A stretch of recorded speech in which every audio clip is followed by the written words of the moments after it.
চাপ বলেন তো? কেন এমন পাগলামি করছে? আপনি জানেন না আপনার পাগলামির জন্য আমার বিয়ে ভেঙে গেছে? বাসায় বাবা ভাঙচুর শুরু করেছে। আচ্ছা, আপনি কিভাবে আমাকে চেনেন? So nice of you. এটা তো ঝামেলার মতো কেন আসলে? না আসলে তো আপনি বৃষ্টিতে ভিজছিলেন। আপনি আমাকে ভালোবাসেন? আমাকে বিয়ে করতে চান এটা বাবার সামনে বলতে পারবেন? ভয় নেই, বাবার বন্ধুকে বলিনি, শুধু ভয় দেখাবে।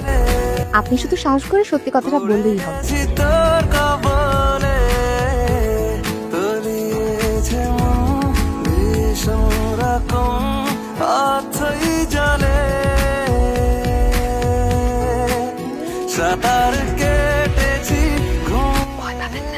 তোমার সাথে আমার কোনো কথা নেই।